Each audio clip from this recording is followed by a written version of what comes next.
Hello and welcome to this special broadcast on the RBI Minutes. I am Lata Venkatesh. The minutes from the meeting of the Reserve Bank's Monetary Policy Committee are out. Remember, the Reserve Bank MPC had unanimously decided to keep the repo rate steady, unchanged, at 5.5%. That was on October 1st when the meeting had ended. The minutes that are just announced, reiterate what the governor had said in his statement on October 1st, that even though the fall in inflation gives the MPC space to cut interest rates, cut repo rate and support growth, it is not the opportune time to do so, the governor had said. And in the statement, he explains that this is because of global uncertainties and the unlikelihood that a rate cut will be utilized by the business community. They're also waiting for a fuller passage of the rate cuts that have been given so far. The external member of the MPC, Dr. Nagesh Kumar, has also advocated that a wait-and-watch stance is better so as to see how the US trade policy uncertainties play out before the MPC considers a further rate cut. He joins us today on the show to explain the thinking behind the MPC's decision. Mr. Kumar, thank you very much indeed for joining us. Let me start by asking you, whether you think that the decision was fair, considering that the inflation number that has come after your decision has also undershot. The RBI forecast the July, August, September average to be 1.8. Now the average is working out to 1.7. So do you think a cut could have been given? Well, it's a issue of uncertainties that we were looking at. Trade policy uncertainty and inflation numbers going down, certainly provided policy space for monetary policy action. However,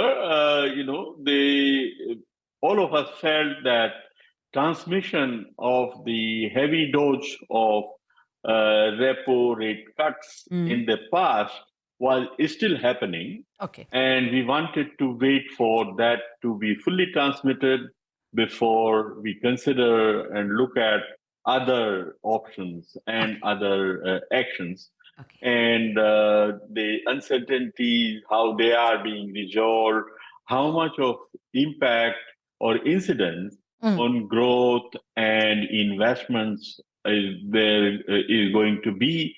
So we wanted to, come back to the next meeting when things are a bit more clear before taking a decision. Okay, fair point, sir. Actually, your set of minutes are extremely instructive because you are giving us a lot of minute details on the impact of the US tariffs.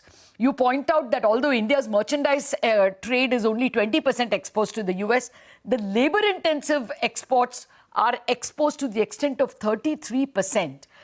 Do you therefore expect a fairly big impact on growth in the second half? Because, a lot of MSMEs could be hurt. Yeah. Well, as I said in my minutes, the impact on growth, I'm not too much worried about because it may be, between say 40 basis points to 60 basis points, if in the worst case scenario. But I was more concerned about the impact on jobs and particularly MSMEs and the jobs that they create and sustain, because although United States is a market for 18 to 20% of our exports, merchandise exports, but they are much bigger market for our labor-intensive industries, such as textiles and garments, gems and jewelry, processed foods like shrimp, the leather goods and all that. And these are the industries which are dominated by MSMEs. They create a very large proportion of jobs.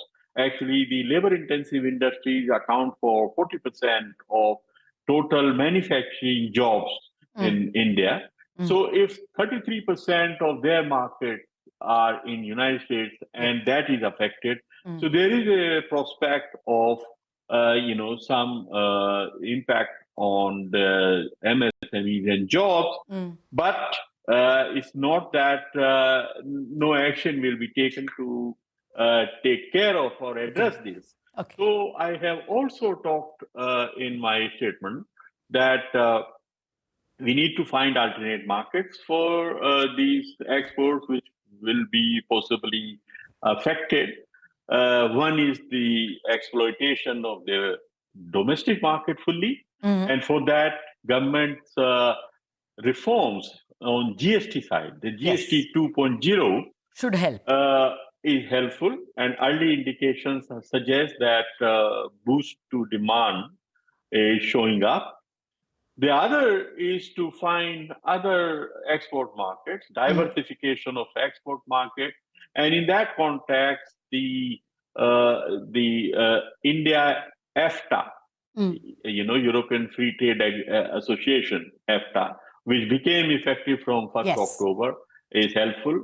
The UK-India FTA, which was signed recently, is helpful. The expedition or expediting the negotiations of India-EU FTA is also going to be helpful. But I also mentioned that we should also fully harness the potential of India-Japan, India-Korea, India-Australia, India-UAE FTAs, which are already in place. Yeah, actually, all that the statements that you make are running on our screen as you speak. The main points that you make. I wanted to just ask you, sir, that since inflation is undershooting, now I took a poll of professional forecasters, and now the expectation is that the full year average may not even be 2.6, which the Reserve Bank forecasts.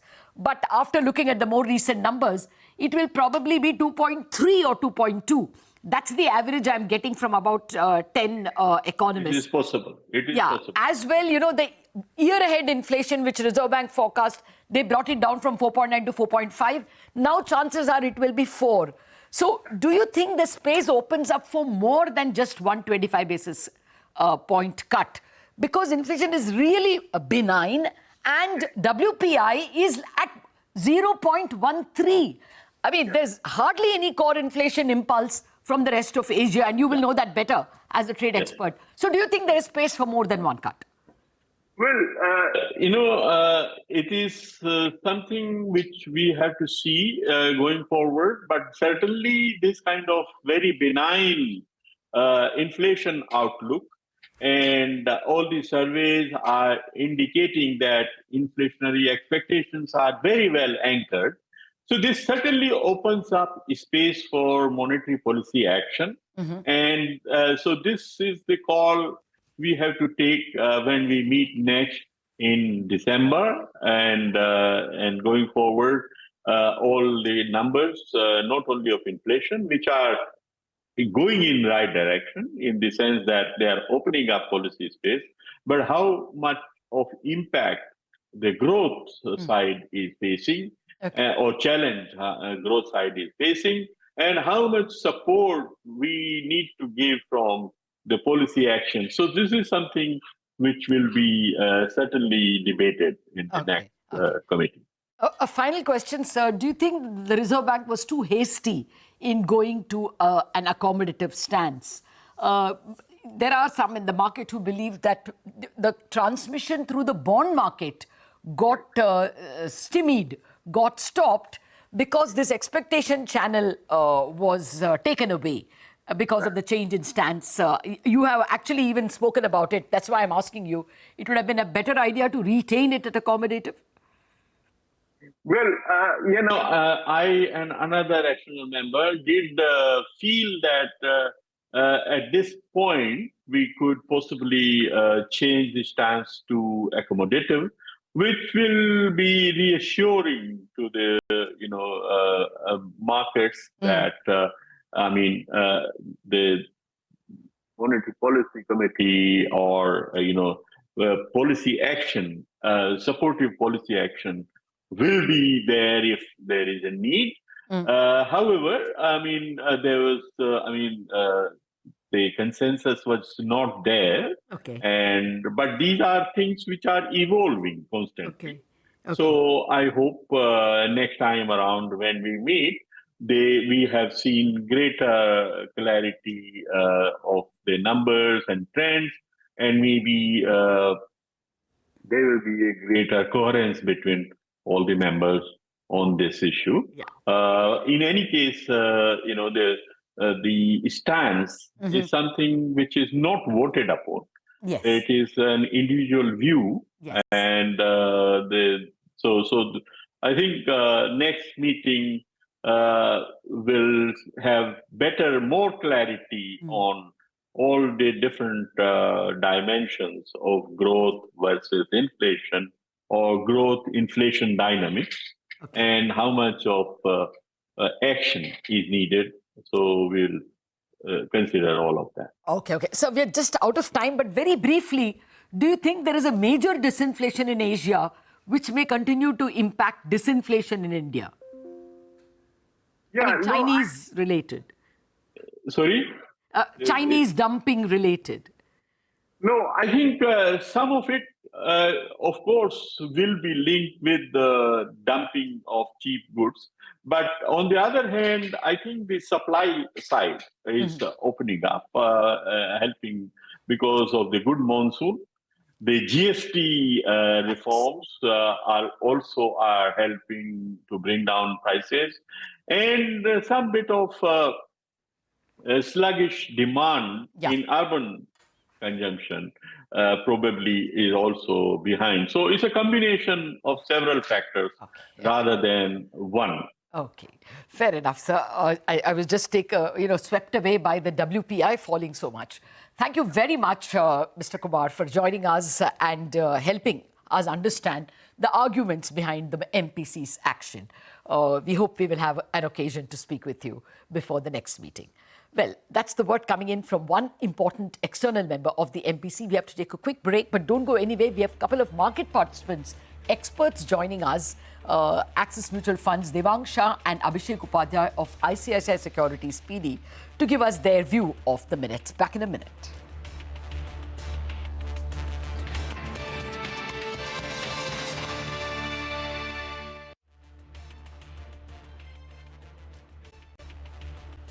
Welcome back to this special monetary policy show where we are discussing the minutes of the RBI's MPC, which have just been released.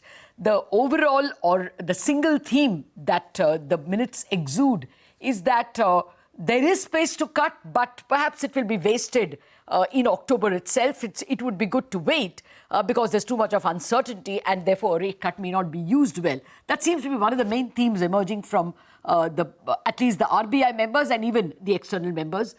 To understand more and to understand how the market is interpreting these minutes, I'm joined by Devang Shah, Head of Fixed Income at Axis Mutual Fund, and Abhishek Upadhyay, Senior Economist at ICICI Securities Primary Dealership. Abhishek, Devang, thank you very much for your time. Abhishek, what did you take away? Are you getting a sense that MPC members are still very stingy about rate cut and we may at best get one in December? Well, Lata, so comments make it clear that December rate cut is more or less a done deal.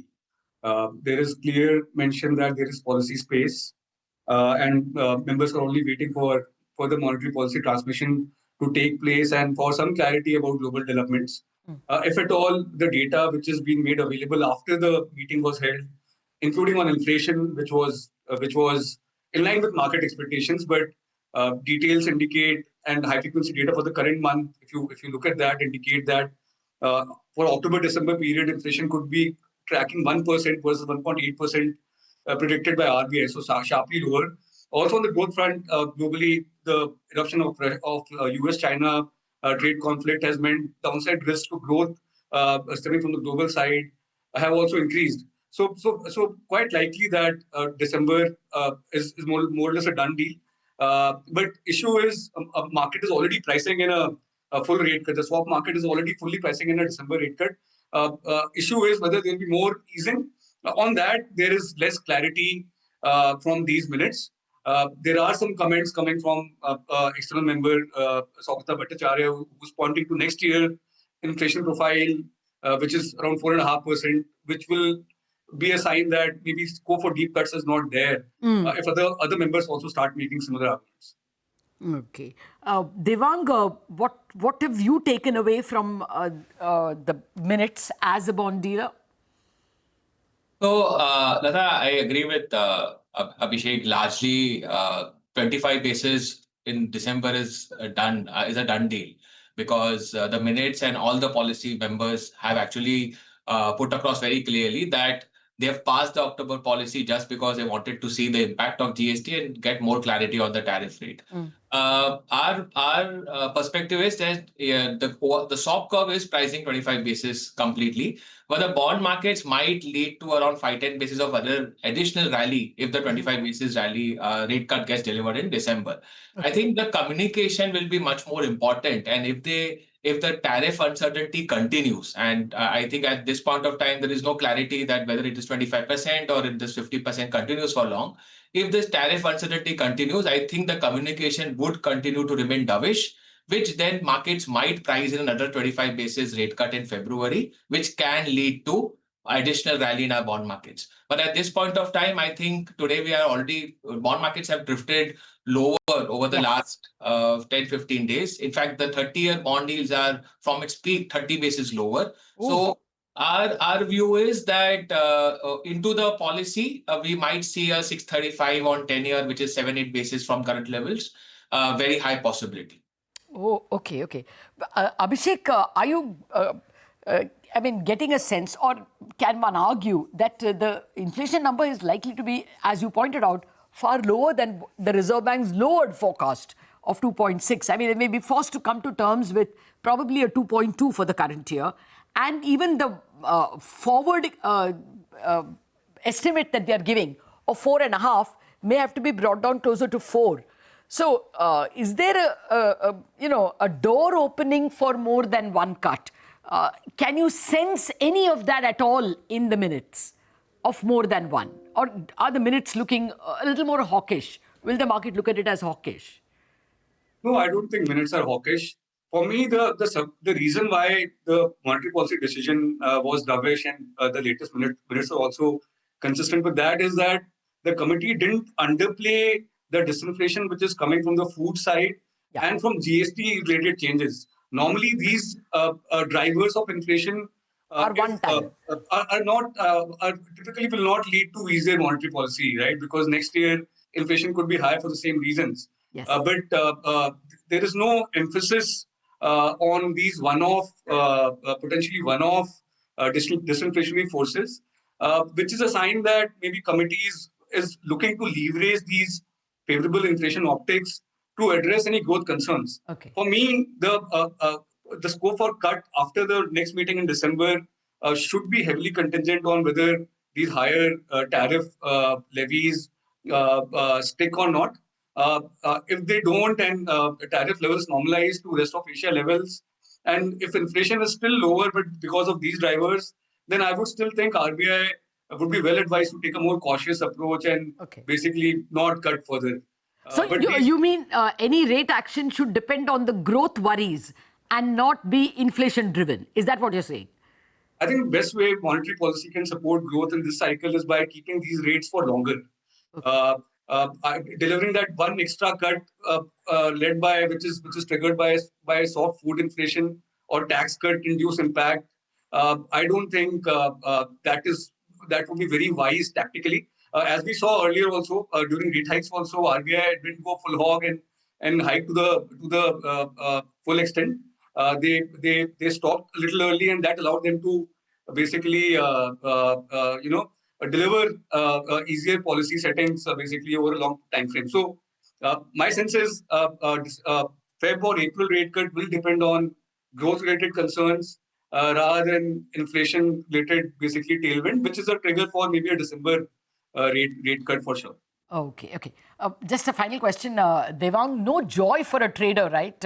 For a bond trader, I guess a few more basis points if December sounds benign. Is there otherwise there isn't much for a bond dealer either, right? For a bond bull. Yeah, so completely with you, Lata. So from a monetary policy perspective, in fact, we saw that price action in bond markets. Like when June monetary policy, RBI commented that largely there is no or limited room for monetary easing. We actually saw yields going up. Yeah. So the last rate cut, if it is December or February, will not lead to any significant rally. The only joy which can probably, or the reason for additional rally which can happen in the next quarter, as per me, is that there is a high probability of Indian bonds getting added into Bloomberg. So they have started to review our index again and probably look at FAR securities, start the dialogue open. And they are consulting FPI investors. If that happens, I think that triggers another 15-20 billion of flows depending on our allocation, and which probably can come into, which can lead to positivity around bond markets, and we can see a 10-15 basis of rally. But very low probability of going below 6-quarter on 10-year GSEC at this point of time. Okay, 6-quarter also looks quite ambitious, I must say. Because, I mean, if it is the last and only cut in December, then I guess the bond markets will have to rest content with where they are now. Thank you very much, Abhishek and Devang, for joining me and giving us your idea of how the bond markets might interpret the minutes and what you all are expecting in the days to come. Basically, the minutes are clearly telling us that there is space for a rate cut, and that may be one more in December. It's clearly, to that extent, a benign or a dovish policy and a dovish set of minutes. That's it on this special show on the RBI MPC Minutes. Thanks much for watching. There's news and updates lined up for you after the break.